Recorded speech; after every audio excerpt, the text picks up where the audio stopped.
So I'm Jennifer Kendra, and I am the Vice President of Strategic Partnerships for CPAF. And I am so pleased to be here with this incredibly dynamic group of folks who almost don't even need moderation. And bringing us together for this panel around today's voices, tomorrow's treatments, and the growing role of patient advocacy and innovation. And each of the folks here and online with us are incredible, different, and unique representatives of personal experience, professional experience, and voices that really represent one and so many at the same time. So I'm going to pass it over to you, Cami, to introduce yourself. And I'm anxiously wanting Glenda to be up there. I was waiting for Glenda. We miss you, Glenda, if you can hear us. Exactly. So we will have Glenda on the screen in the moment. So I'll have Cami introduce herself and then. Okay, so I'm in some ways the most peculiar member of this panel. My name is Cami Samuels, and I've spent 25 years as a venture capitalist helping to start biotech companies. I also have a rare disease called hypermobile Ehlers-Danlos, and I'm also a representative of the board of directors of the Ehlers-Danlos Society. And so I am both someone from the industry, Karen, and also someone who cares deeply about patients. I also, by the way, happen to have a child with autism and serve on the board of a bunch of companies working in rare disease. Cami, I don't think you're the most picky. Can have a competition. I'm Fernando Vieira. I'm the CEO and Chief Science Officer at the ALS Therapy Development Institute. I've worked in the ALS space for more than 2 decades, and I came to this career by way of having lost my best friend to ALS many years ago. ALS TDI, I think we'll have an opportunity to maybe discuss it a little bit more, but it's a pretty unique organization. It's a nonprofit research institute located in Boston, Massachusetts, that was founded by a family affected by ALS. My first boss when I worked at ALS TDI was a person with ALS. Literally, he was the chief of scientific operations, right? So it is deeply ingrained in our organizational DNA to have this lab where people with ALS are coming through literally on a daily basis, and that produces galvanizing tension. And I'm excited to be here and really take on this topic with all of you today. Good morning, everyone. It's a pleasure to be here. I'm Campbell Hutton, and I have been in patient advocacy for type 1 diabetes for many years now. I work at an organization called Breakthrough T1D. You may know us as JDRF. About 18 months ago, we rebranded and changed our name. And Breakthrough T1D is both a research and an advocacy organization. We were founded similar to Fernando's organization by families who had children living with type 1 diabetes more than 50 years ago. So our DNA also are the people living with type 1 diabetes and caregivers of people with type 1 diabetes. And the organization was founded to find cures for type 1, better treatments, and also eventually prevention of the disease. So we fund a lot of research, and we also have a robust patient advocacy group located here in DC that is kind of working alongside the research to accelerate it and to help it go kind of farther, faster, and eventually to kind of bring that research to people. We often talk about that breakthroughs in research really aren't truly breakthroughs until they're in the hands of people living with the disease.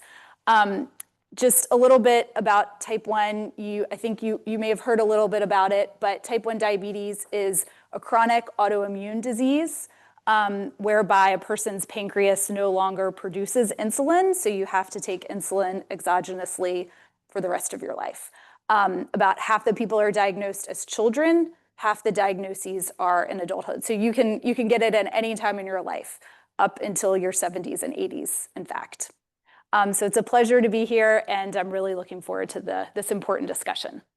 Thank you. Thank you. It's a pleasure to be here as well. My name is Wanda Smith, and I founded CureGRN. A little bit about me, it goes back 40 years. And at the time I took care of my mom, I was 28, and I had 3 in diapers, my mom, my toddler, and my infant. And that lingered for about 6 years. She passed away. And on the diagnosis, the autopsy showed she had no plaques and tangles. And the scientists were, oh my, can you find more relatives? So that began the next phase of my life, which was samples, finding people, convincing them to be willing to donate their brains, blood, skin, and that horrible thing called spinal tap. So over the last 40 years, we have hundreds of families.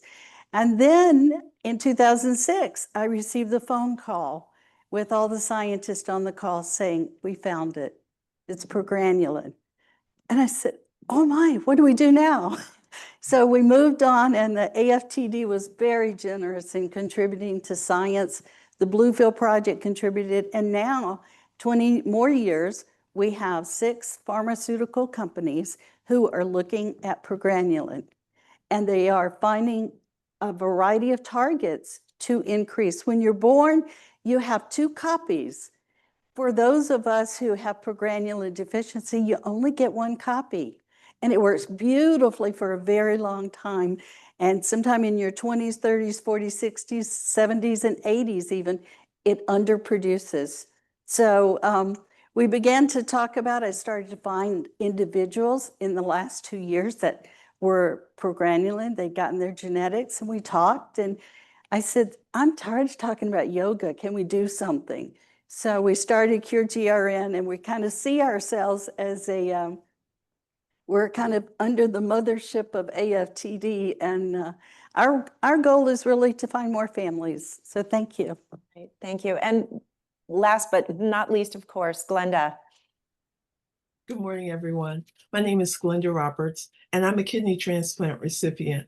And I laughed when I heard the initial introductions when people were saying, I'm the least qualified person to be here. Actually, I just said peculiar, Glenda. but I didn't want to be here. I really didn't start out to be a patient advocate, but I realized through my lived experience with kidney diseases that I had learned a lot, and I had information that I could share not only with the patient community, but also with the scientific community. I'm currently the Director of Communications and Patient Engagement at the Mount Sinai Center for Kidney Disease Innovation. I also serve as the Director of Communications for the Kidney Precision Medicine Project, which is the largest NIH-funded kidney project right now, and it's really leading the way in terms of innovation. And I think one of the most exciting things that I do is that I serve as the co-chair for the Biomarker Data Repository for CPATH, where we are looking for novel biomarkers to help us detect changes in kidney health earlier. So I'm really excited to be here, and I look forward to sharing my insights about my experience as a patient advocate. Oh, and before that, I used to have a real job. I used to be an IT executive for major companies like Microsoft, General Electric, and Johnson & Johnson. Mm-hmm.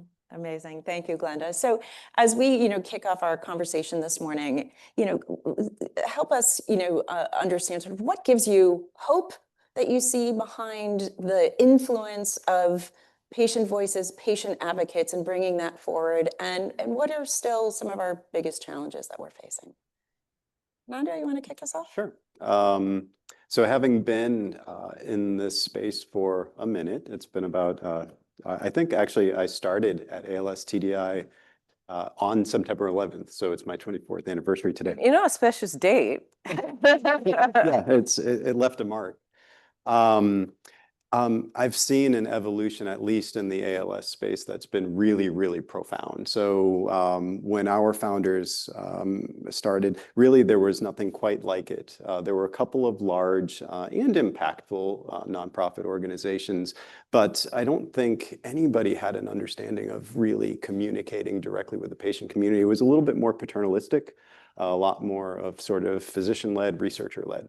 And the past 2 decades have been this tremendous evolution. And I think we've been a part of it, right? We've had research conferences where it wasn't, the target audience was not necessarily the scientists or doctors, it was the patient community. And it started as we're now communicating directly with, but I don't think at first we knew how to gather information from, right? So it was more of a talking to, and now it's much more of a speaking with.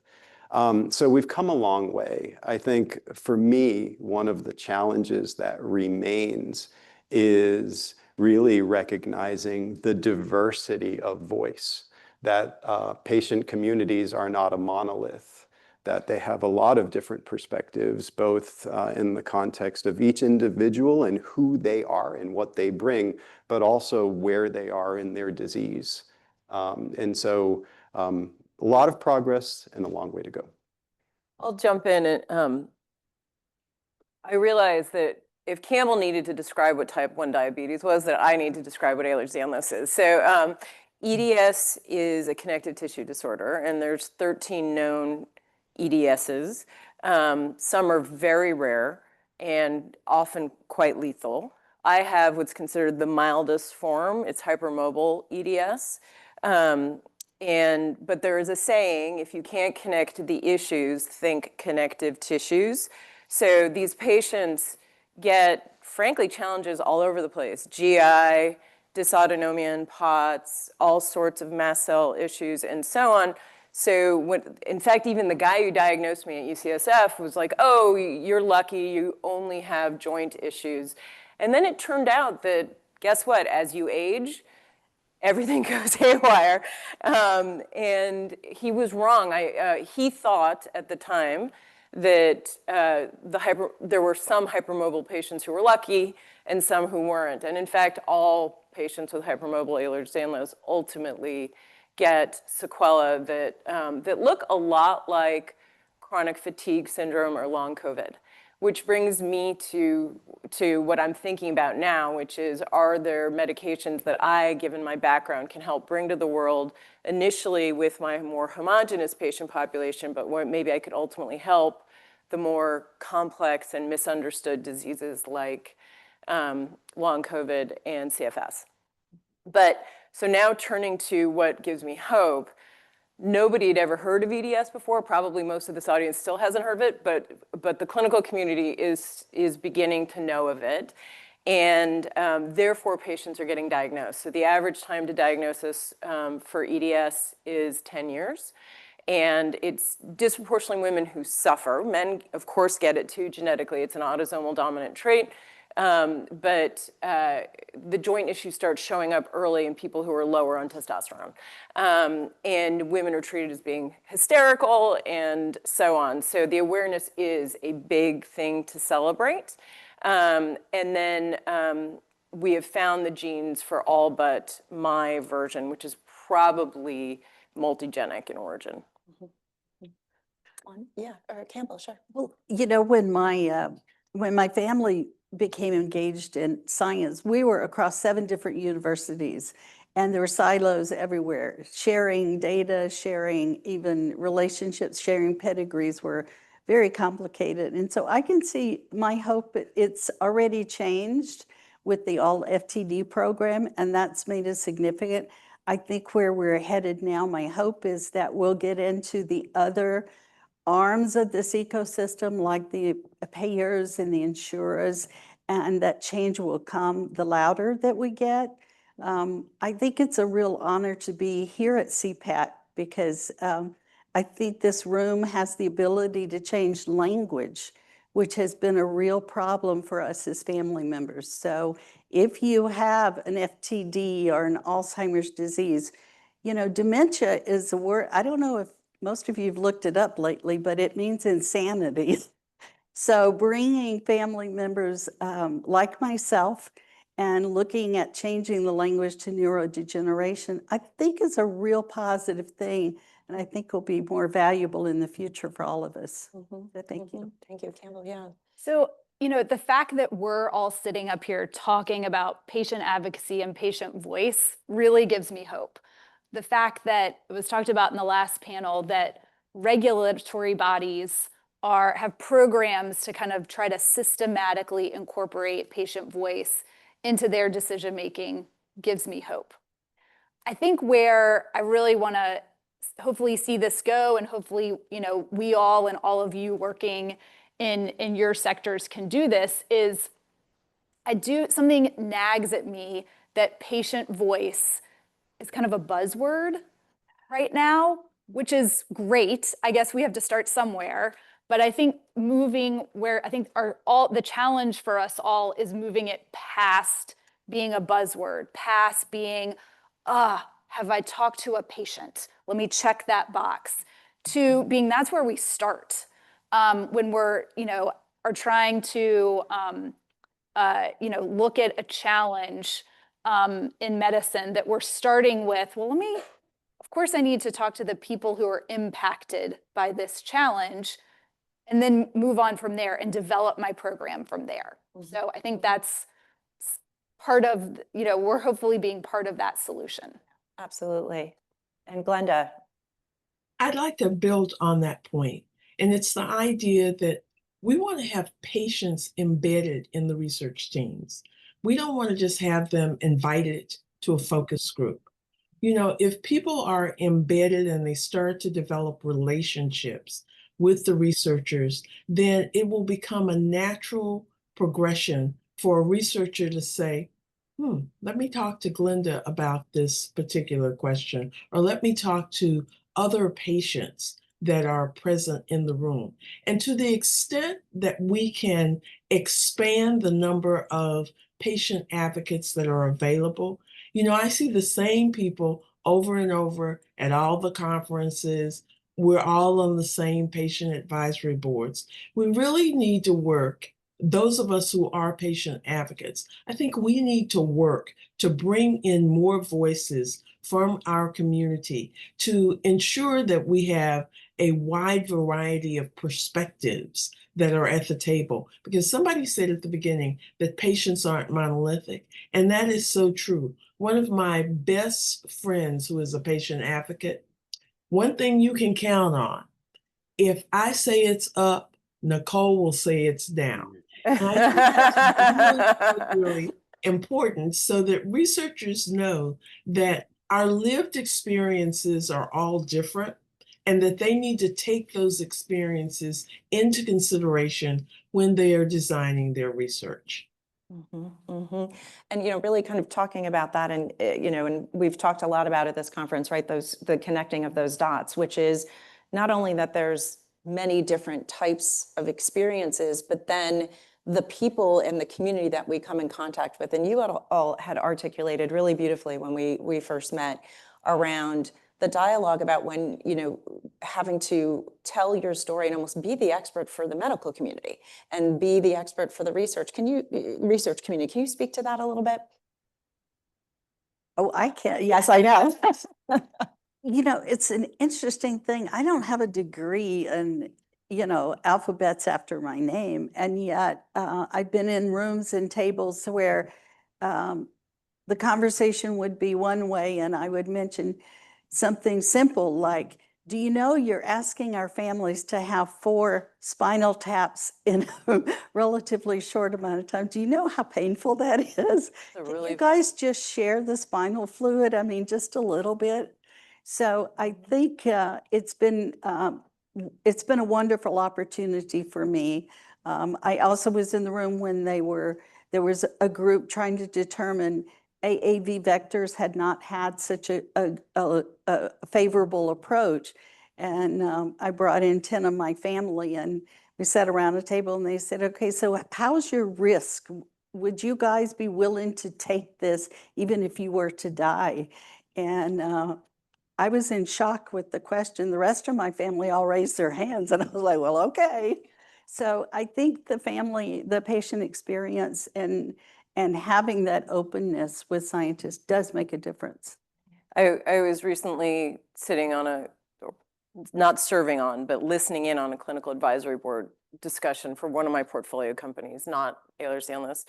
And I realized that it was because of my experience as a patient that I was pushing on what is the patient experience going to be like in this clinical trial, just as you were saying.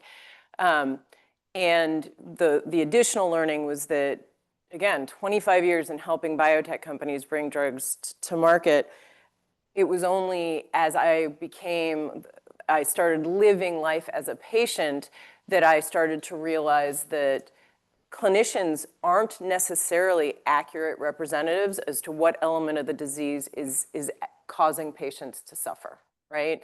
And so, as you know, a great example, there was one of my portfolio company CEOs, Yael Weiss, was running around here, but she is working on a disease where the clinicians would have said that it's the kid's lack of communication that is the primary problem to solve.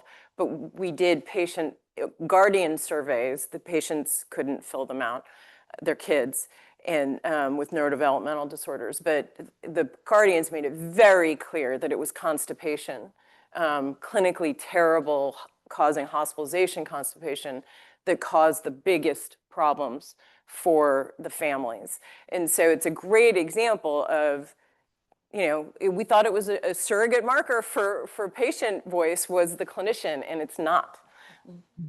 Yeah, I think there's, you know, we all know there's a lot of life that we're living in between doctor's visits.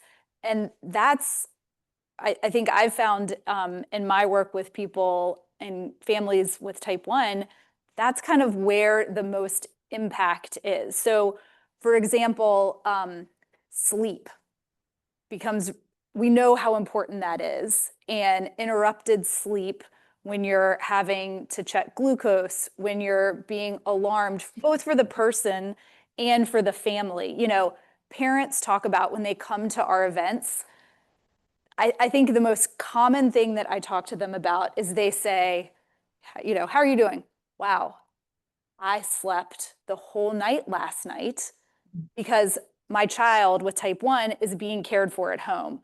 I'm not the one caring for them right now. And that's the thing that they think about the most and potentially value the most. I think the trick is translating those experiences into something that can be utilized by decision makers in a way that they're able to. I think the stories certainly help, but then being able to translate that into quantifiable. Yeah, I mean, not necessarily quantifiable, but something that can be systematically used is really important. But just that interaction and talking to people of the in-between times when they're not being measured clinically is very impactful. So I live with one foot firmly planted in two worlds, right? And so one of those worlds is the research lab. And it is challenging, right? Diseases like ALS are really challenging to go after at a biological level, incredible complexity. It's really more than one disease, and that is overwhelming. And still, that is the more comfortable space to live in, right? Than the space where you are directly interacting with a person confronting the disease today. That is the harder space to live in. And so it can be easy for a researcher to back off of those conversations, but it is essential that we don't. So it can almost feel like it's taking you further away as a researcher to have that interaction because you are systematically advancing your science, you're designing experiments, you're incrementally moving forward. And then you have this conversation that is jarring and it rips you out from thinking about the work that you're doing and saying, wait, is this even relevant to the people that I'm trying to serve right now? And it's a hard thing to do, but it is essential that we all do it. Thank you. Yes. And And Glenda, yeah. I want to follow up on that point. Seems like I'm following up on a lot here. I'm going to have you lead in a minute. Yeah, you're into the first question. You know, one of the things that we're very excited about is that in our area of science, there are a lot of new innovations. I mean, it's coming so fast, we can barely keep up. There was a time when if you had kidney disease, a doctor would say to you, well, looks like you have kidney disease. And the patient would say, so what are we going to do about it? And the doctor would say, we're going to watch it. And patients would be confused because we were watching it. And what the doctor wasn't saying is that we don't have any treatments or therapies that will help make a difference. We're just going to watch this until you either die, end up on dialysis, or if you're lucky, get a transplant. And so over time, that has changed so that physicians have new tools that are able to improve kidney disease, like only in the last year or two. Don't get too excited here. But also what we have started to realize is that the discovery science really needs the patient experience, you know, to the point, and that's where I'm following up here. They really need the patient experience, because one of the things that some early research that was done by a group called the Song Initiative showed us that clinicians focus down on labs and numbers, and like I said, we're going to just watch it. And what patients were interested in is, how do I improve the quality of my life as I live with this disease? Am I able to go see my grandchildren? Will I be able to continue to work? What impact does this have on my family? And so as clinicians start to or as researchers start to understand that the patient's lived experience is important, and so the treatments and therapies need to align with that, then we start to have better outcomes because people are more adherent to the treatments that are recommended. And I think that's something too that ties even to Campbell, what you were saying, which is that the community is also bigger than just the patient, right? You have caregivers and you have family that live this experience as well, and oftentimes have to be the voice of that experience. Glenda, do you want to speak to that a little bit? You know, one of the things that we talk about in my community a lot is the importance of the care partner. You know, if you have younger children, then you think of yourself as a caregiver, but as an adult, my husband is not my caregiver because he's not the boss of me. However, it is important for people to recognize that when I got kidney disease, when I went on dialysis, the whole family went on dialysis. You know, everybody's diet needed to change. My husband actually fainted in a dialysis center because they were making sure that they were keeping my potassium low, and his potassium was so low that he passed out. You know, so we need to realize that these diseases impact the entire family. And so we need to take that into consideration and make sure that we involve them in the decision-making and in the care process. Thank you. I heard, I wasn't here earlier, that data has been a huge theme of the conference. And I'm going to be a little provocative and say I think stories are just as powerful. I know they're harder to quantify and so on. So hypermobile Ehlers-Danlos is throughout one side of my family because it's autosomal dominant. And I have a cousin. She's the eldest in our set of cousins. I'm second to youngest, but she has had 24 orthopedic surgeries in her life. Basically one a year since she turned 50. You also have a tendency to, with the mast cell disorder, tends to cause cancer. So my mother died of cancer, my aunt died of cancer, and now Juliet has cancer. And talking about patient stories, so it has spread to her liver and the connective tissue surrounding her small intestine. Her prognosis is terrible. I wanted to see her last night, and my flight was delayed, and her three chemos made her feel so badly that by the time I got here, she didn't have the energy to see me. So I might not get to see her again. And those sort of experiences, to me, speak to the urgency that we all need to have and how patients can really communicate that urgency. So I now mentor a bunch of young women in their 20s who are basically on disability. And these are people, they all, most of them even got graduate degrees, so they're all highly educated, were about to sort of charge into their life. And the fatigue that's often associated with these conditions have caused them to basically stop working and to be mostly bedbound or wheelchair bound. And so I feel so much urgency. And so I'm communicating that not just to the regulators here, because I think scientists, for whom often the perfect is the enemy of the good, can be guilty of, oh, we've got time. And frankly, if you're at the earliest part of this often 10 to 15-year drug development process, it can feel like another week, another month, and so on. Doesn't matter that much because we still have that long clinical development process ahead of us. But I really want to communicate that the patients feel urgency. I get really upset watching people from what should be the peak of their life being bedbound. And we don't need a perfect cure for them. For some of them, if we could just feed their mitochondria a little bit more, they might have more energy. And at least, yes, they'd be medicated, yes, they'd be wearing braces throughout their body, but they could get out of bed. Yeah, I'd like to follow up on that. That's an excellent point. And what I'm seeing in the field is that younger and younger people are getting their genetics. If it's in their family tree, they're getting it. They're doing family planning. They're making choices.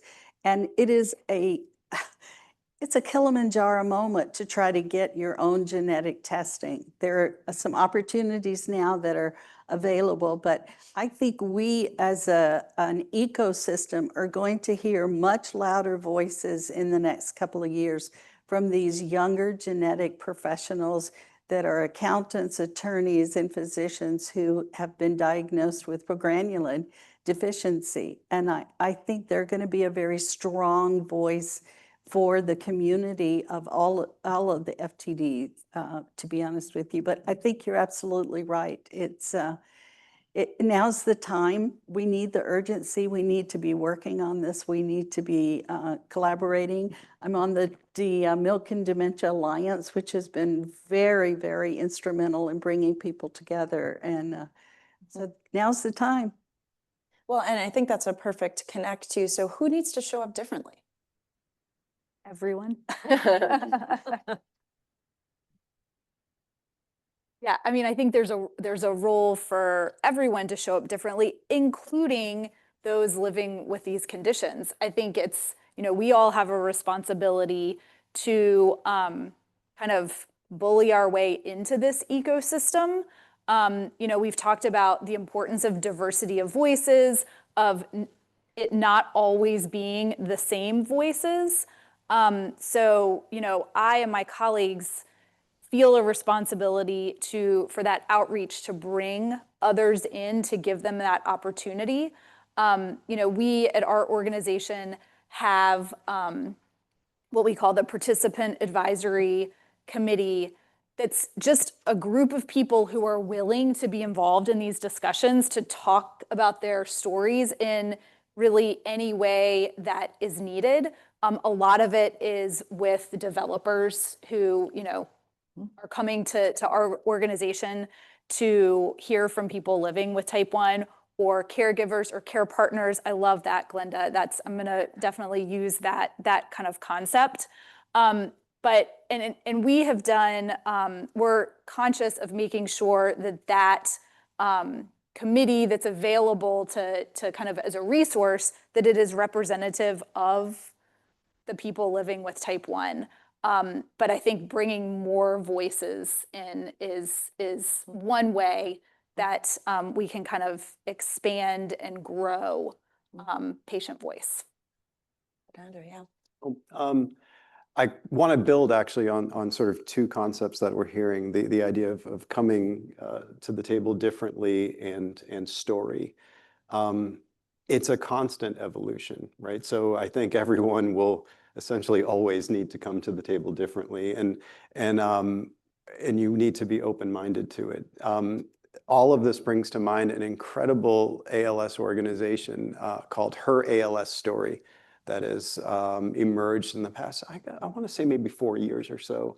And they were founded, a group of young women, all under 35, when diagnosed with ALS, said, hey, I never see pictures of anyone like me. When I looked up ALS after my diagnosis, where are the people like me? And so they found one another. And so we had a sort of partnered town hall series this past year. I didn't know where it was going to go, but we said, we met with many of these women. We said, what could we do? What type of town hall could we do? And they said, well, we want to talk about X, Y, and Z. They wanted to talk about what they thought might have contributed to their disease onset.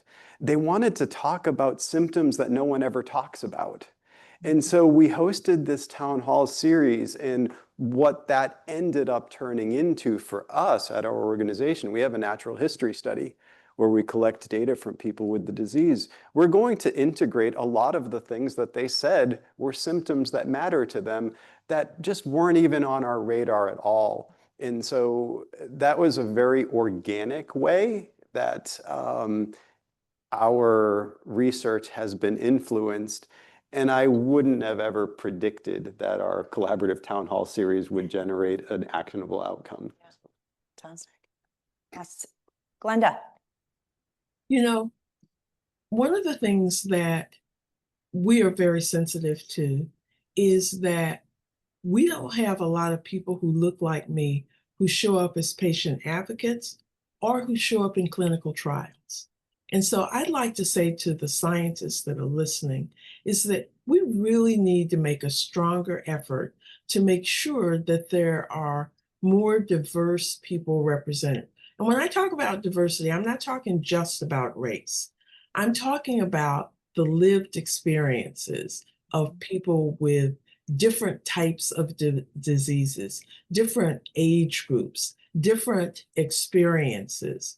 Because to the extent, as she mentioned earlier about the importance of genetic, you know, if you have a more diverse group of people involved in clinical trials, then you get that rich genetic information that we need to understand that most conditions are not associated with how we look, race per se, but they are associated with biological and environmental factors that have a huge impact on people's experience. So I encourage you to really work to invite a more diverse group of people to your trials.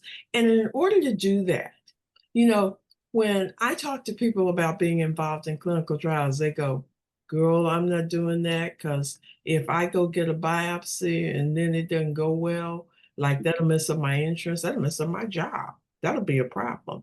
You know, we need to think more about having no fault harm insurance.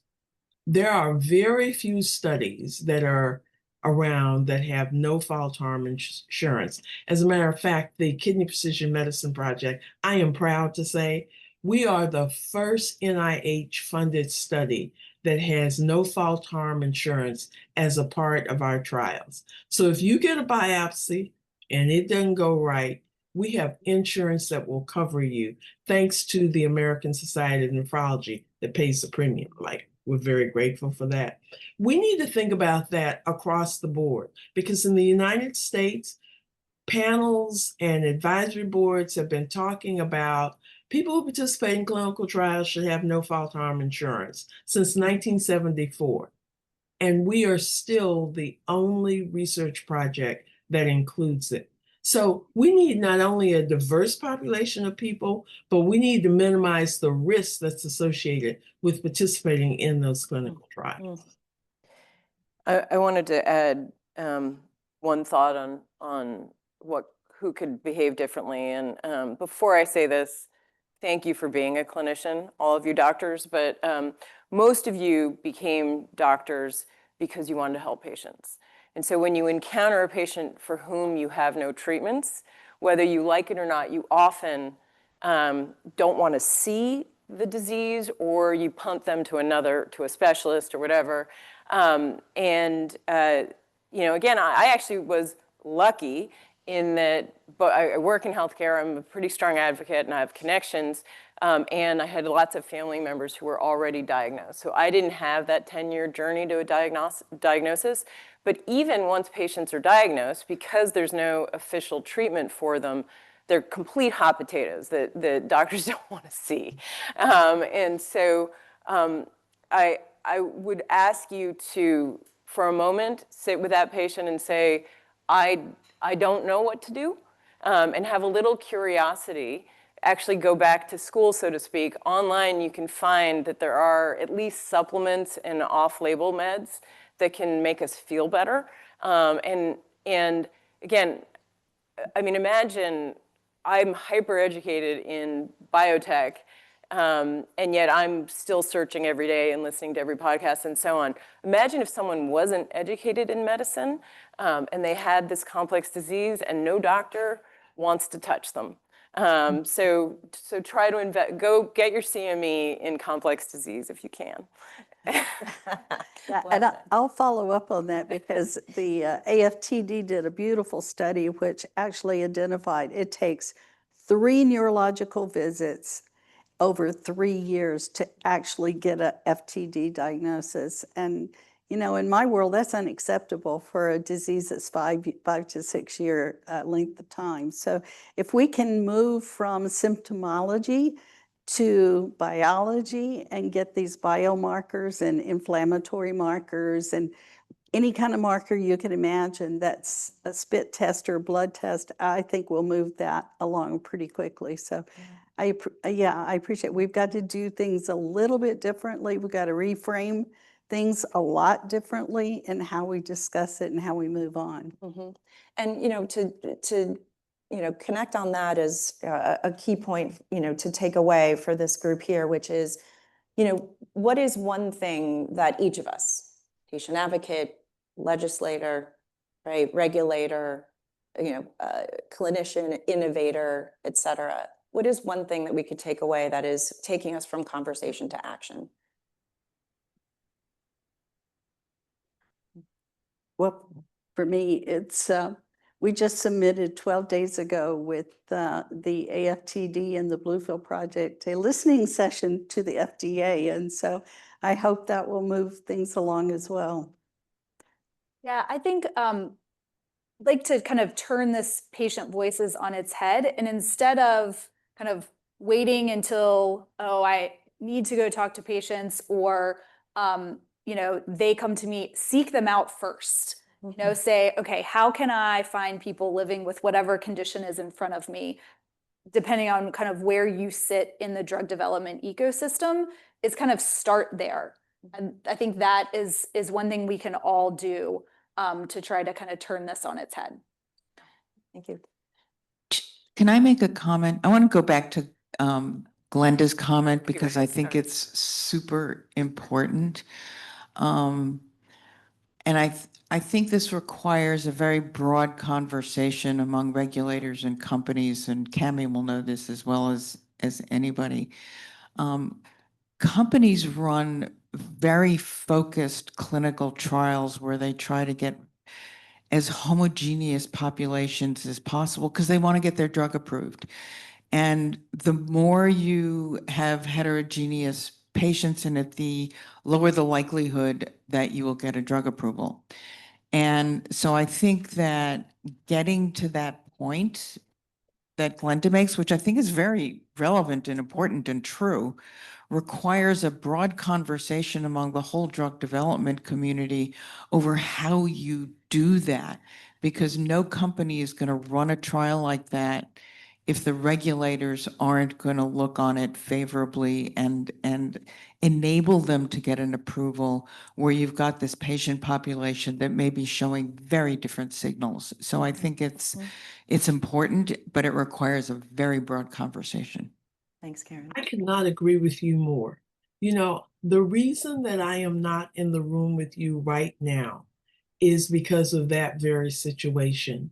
With COVID-19, as many of you know, people who had multiple conditions were not included in the clinical trials. So transplant recipients, kidney transplant recipients, people who had multiple comorbidities weren't included in the trial. So right now, nobody knows what it means for me, for an old, fat Black woman who is immune compromised and overweight. Nobody knows what it means for me to be safe against COVID. And my nephrologist and I have decided that what I need to do is to isolate. I go to the doctor, I work from home, because nobody has done the research to understand what it means for people who are like me to be protected. Because we know that more transplant recipients died during COVID, more people of color who were immune compromised died during COVID. And so those people were not included in the trials. And what I would encourage regulators to do, because like I want drugs to get out there, don't get me wrong. I want everybody to get their vaccine and I want everybody to be safe. Y'all be safe now. But what we need to do now that we know that the vaccines work in the general population, there needs to be more clarity about, you know, what my T cells, my B cells, my antibodies, my whatever need to look like in order for me to be safe and move around in that environment. And again, that's just one story, but that story can be told about lots of different drugs and lots of different health conditions. So Glenda, now I'm going to build off you, my dear. So one, I got my booster shot last week and I'm carrying Paxlovid. That's the only reason I can be here. And in fact, I had to check my bag, right? Because there's so many accoutrements in order for me to be out in the world, right? I have so many tools and braces and so on in order to exist. That brings me to another thing that'll complicate those clinical trials, Karen, which is that quality of life is something that it's an endpoint and a metric that we as drug developers are like, that's a pain in the ass, it's hard to measure and so on, but it matters so much. I mean, Glenda's a clear extrovert who's not being allowed out in the world, and that really impacts her quality of life, right? Mm-hmm. Yeah. I think this topic brings us into the sort of the teeth of this whole conversation, right, about patient voice. And how I feel about it is it's, and speaking of coming to the table differently, we have to be able to communicate these things to the people whom we're trying to serve. We have to say, honestly, the therapeutic, at least in my case, in ALS, we may be focused on a specific subset of people with a particular genetic predisposition. And to sit at a table with a person who does not have that genetic predisposition and to tell them, this is something we're focusing on because we believe it's a path to helping the most people, most effectively, most quickly, we have to have that conversation. And it sucks, but you have to do it. But you Yes, know, There's a long line. Now there's a long line of questions, so I'm just give Karen, love to hear from you. Thank you. Okay. Hi. First of all, thank you all for being here. And Glenda, thank you for being such an extrovert, even stuck at home. I also have kidney disease, and I am the executive director of the Rare Kidney Disease Foundation. We focus specifically, despite our name, on autosomal dominant tubulointerstitial kidney disease, ADTKD, if it rolls off the tongue here. And we, relatively young foundation, nonprofit, living on donations right now. But all of us have this disease or have a family member that have it, autosomal dominant. We come from families that have died from this and suffered through dialysis, generations ago before they even knew what it was. So the urgency issue, we as patients, there's no treatment now for this. I resonate about what you were saying, that we're trying to educate nephrologists to say, look, even though there's not a treatment, talk to your patients about it. If they have a family history, there's certain red flags of our disease. Part of it is it's kind of invisible because it doesn't affect the glomerulus. So you're not going to get blood or protein in the urine. So nephrologists are not going to think kidney disease to even begin with. But that aside, we say, even though there's not a treatment, there's one on the horizon. So we're working with drug development folks and researchers at Wake Forest University, Dr. Anthony Blyer, who has the International ADTKD Patient Registry. He discovered the first case. Currently, there's 7 genetic variants. He discovered them all with his partners 25 years ago. So we're learning more about the disease because he's got this registry of patients that internationally folks are using for research. So I feel as a foundation, a relatively young foundation, I want to get to where you all are. We haven't, other than raising awareness of the disease with patients and nephrologists, kidney health professionals more broadly, and letting them know that there is a treatment on the horizon. So don't just throw up your hands and say, there's nothing I can do. You can talk to your patients about genetic testing. You can send them our way, that kind of stuff. And then we really want to build this registry. We want to encourage genetic testing. So we've got, when the clinical trial comes, enough for a patient pool. But my question is, getting so excited hearing about all the fake patient-focused drug development and our role, I really want to amp up our organization I want to be you all when I grow up, when our organization grows up. So really just any advice you have on how to get ins to either the drug development organizations, or how do we officially kind of make ourselves the patient advocacy commissions or the participant voice. Where would you recommend we begin to work with you all in moving this forward for our disease? So I'll jump in as the dirty industry person up here. First of all, rare kidney is hot in biopharma right now. So you're in a good place. That patient registry is critical. And if you can get natural history data, that would be helpful as well. So those are some ideas. But in fact, because rare kidney is a place where people want to go, I think that if you can tap into the heads of kidney and some biotech and pharmas, that they want to learn about your disease, because they really, and if there's any tie to larger kidney diseases, if you could be sort of a proof of concept to larger, you don't have to be, but that's another upside, so to speak, when someone invests in your rare disease. Yeah, and I would echo that sentiment. Registries are key to a big part of building your organization. One more thought on that really quick. Just maybe look for if there is an existing conference where these people are, and if there isn't, make one. Yeah. So there's a conference, Kidney Week, which is the largest kidney conference in the world, that will be starts November 4th in Houston. And if you aren't signed up to go to Kidney Week right now, I encourage you to do so. And if you don't have the resources, because I know you're a small nonprofit, let's talk about finding somebody who's willing to sponsor you.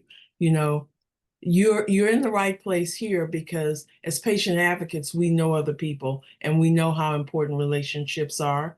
So let's connect and see if we can't get somebody to help sponsor you to go to Kidney Week, because that's where industry will be, that's where academia will be, and those are the people that you need to start to connect with. And I just want to say thank you, Glenda. We are going to Kidney Week. We have an exhibit there. Last year, we actually had an expert panel of folks, researchers doing ADTKD.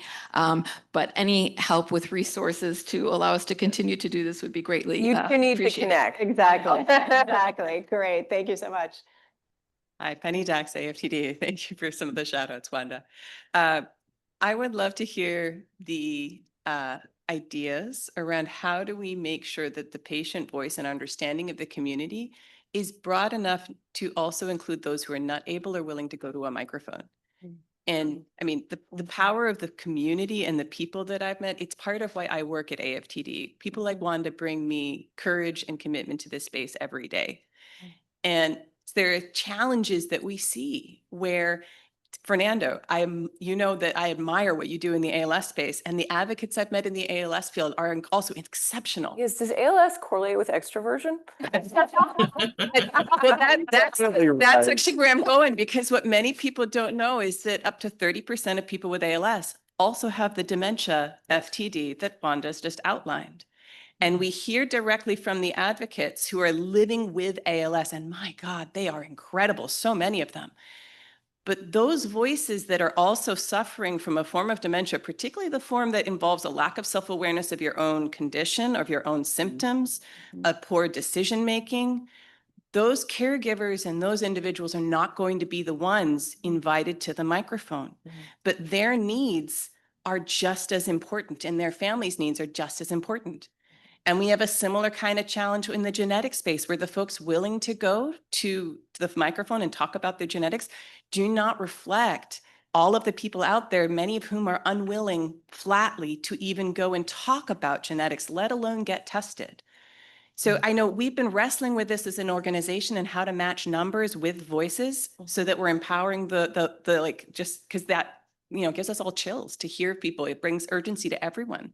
But how do we also make sure that our understanding is truly the breadth of who is out there suffering from these conditions? So I don't know. I don't have no idea how to solve for the patient who doesn't know they have it, right? But I am on a bunch of even Facebook groups where I hear the voice of the quiet patient, often posting anonymously, and I've been on them for years now, and you get the common themes, the things that people are suffering from disproportionately, and of course the plural of anecdote isn't data, but if we could listen in, so to speak, on those sort of forums where it's not the Gabby person, but also the quiet, anonymously posting person, I think we'd get a more comprehensive sense as suffering. Thank you. And one tool that we've used are patient preference studies. And so that's, those are anonymous surveys that are trying to quantify the patient voice in certain ways. So I just bring that up as a way that there are, I think, online and then other, surveys, but that are very kind of scientifically driven, are ways that we can involve more voices. I think your point is so important. I think in all of our communities, there are the loud voices, which we need. We need the storytellers. We need the people at the microphone, but we also need people to participate in other ways so that their voices can be captured. So, thank you. Thank you so much to the panelists. I'm Bola Grace. I'm a professor of practice at University College London and a senior director of digital biomarkers at GSK. The lady in front of me articulated my question better than I could, because as I was listening, I was connecting a few dots, even from the session we had yesterday led by Diane. One of the panelists, one of the ladies who asked questions later talked about stigma and how women with Parkinson's don't even want to talk about their conditions. So you don't hear their voices and you feel like they feel like they're disturbing people, as it were. And that really resonated with me when Glenda was talking about her experience. So in taking care of herself, her husband had low potassium, and then now he's been taken care of, and she's dealing with her issues, and those voices are not represented.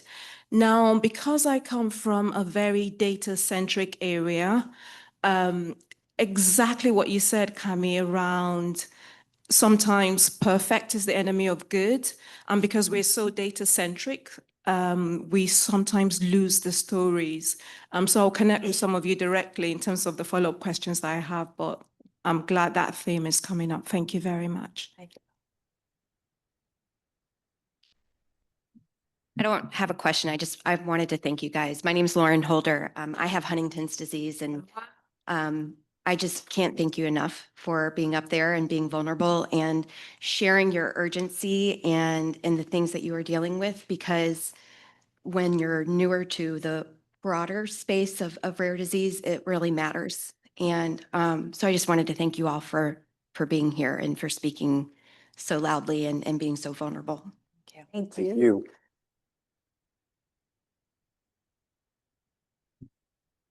Hey, Cami, I'm going to put myself at your service to amplify a message that when you said it, my blood boils every time I hear that. And I want to put myself at your service to amplify and correct the following.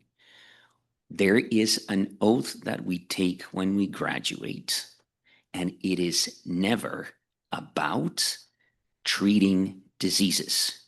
It's about alleviating the suffering of our patients. And I want to make sure that if you're game, I'm game to just put a loudspeaker to that, because the practice of medicine is about alleviating suffering, especially when there are no available therapeutic options. And the suffering needs to be alleviated still, and more importantly, then. So if you're game, I'm game, and we'll amplify that. Thank you. I just have a few words to say. Absolute incredible to hear from each of you in your journey. Please know that your voice is being amplified way beyond this room. I just also say I started my career in ALS for 10 years, and at the bench felt this exactly what you said, Fernando. How can you connect the bench when patients came by our lab every day and say, what do you have for me? What do you have for me? All these years in industry, we are still struggling to meet everything you said. But I want to tell all of you, I don't think we've heard this loud enough today. Critical Path Institute has an incredible team, many of whom are here, the Clinical Outcome Assessments Program. We are aimed to do exactly what we're saying, connect the patient voice with meaningful outcomes in clinical trials. It is not just about a long journey to get a patient-reported outcome. And we didn't have time to talk about this yesterday. Carly Tanner is here. She is the quintessential example of the patient voice comes front and center. She carried out the first biggest decentralized trial for a repurposed drug. She and the Fox Foundation is doing what I want to see all nonprofits do for CPAP, giving us funding to amplify the funds for the Clinical Outcome Assessments Program to do what FDA wants us to do. Bring the patient voice front and center in clinical trials. We work with people with Parkinson's from the entire journey, front to center. Thanks to you, Fernando, we have our first digital data from ALS. That took so many years in Parkinson's, and we lack genetic data, we lack samples, and we lack digital data from clinical trials. We need that. We need data and resources to be successful, and you are poised to make that happen in what you're leading. So thank you very much.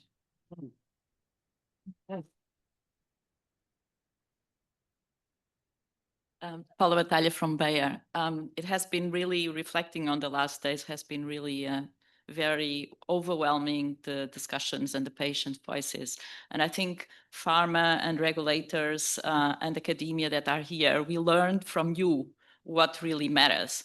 I just wonder, are you having these discussions with the payers also? I had to ask this. I'm sure you have, but I would like to hear a little bit. We are, and I'm sure many of us are. I think that is another frontier that we do need to consider and try to break into. I know the last panel discussed that as well, but it's a point well taken, and I think it's again something else to conquer. Yeah, I'm honestly thinking that the last, hopefully, couple decades of my life are going to be devoted to getting labels for drugs and for my patients, so that the payer question isn't one that has to be dealt with. But imagine patients who are on disability can't afford all this off-label compounded and/or supplements and braces and physical therapy, et cetera, et cetera. I have a separate credit card for my healthcare, and I'm a former venture capitalist, right? So yeah, it's very expensive. It is. And I think so, like on that point, I think that's a great note to close on, because, as we talk about who else needs to be at the table with us, what is the right ecosystem? That in this room, we do need to make that connection, right, to the payers and the companies that are that last step to the actual relief and treatments and care to get to the folks that need it most. So thank you all so very much in bringing this heart to this conversation. Thank you. Yeah, we're going to take a quick little photo here. Thank you, Vieira. Great, thank you. We are going to take a quick 10-minute break. So we'll see you.